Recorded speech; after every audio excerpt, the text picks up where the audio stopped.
Stores 2018.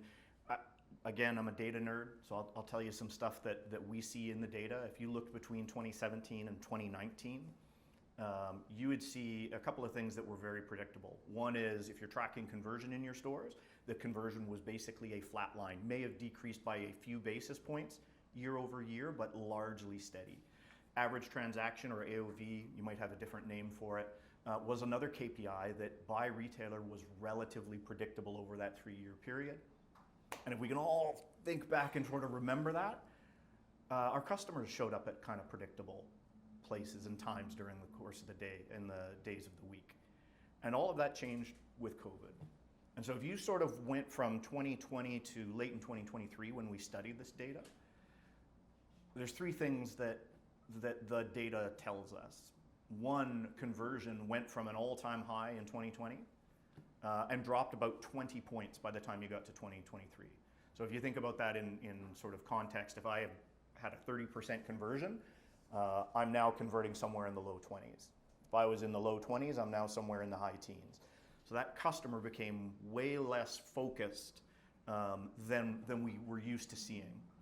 But sort of the opposite happened with average transaction value, or AOV, or average basket. That actually increased from 2020 to late 2023 by about 15%, again, across 60 retailers globally. And so it really told us that our customer was now more focused or more open to purchase when they were in the store. And really the data shows a straight line, that tendency growing and growing and growing. And then the last thing we know from the data, and our traffic providers will tell us the same thing, but I think you all probably know this intuitively, is that customer patterns didn't go back to what they were.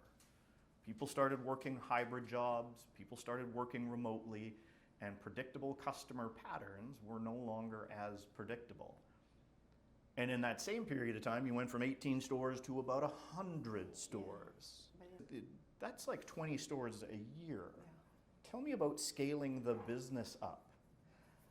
Oh man, I know we say don't talk about 2020, but that was a wild time. Oh, let's hear 2019, early 2020 was so good for us. And then 2020, the rest of the year happened. But during that time, crazy enough that we opened the most stores that we've ever had. So we did around 24 in 2020, and then I would say maybe 18 the year after. I can't keep track anymore. Mm-hmm. However, having the tool allowed us to gain efficiencies and rolling out when we were scaling. So super helpful in that we had tenured store managers that were leveraging the tool that then could help train our new store managers that were coming on board to create that consistency. Mm-hmm. Obviously, that's also another major goal, is just create consistency across our field. So having one main tool that managed our schedules, that told us where we were in terms of performance and then task management really helped to create some, I would say, like foundational aspects for us as we scaled. So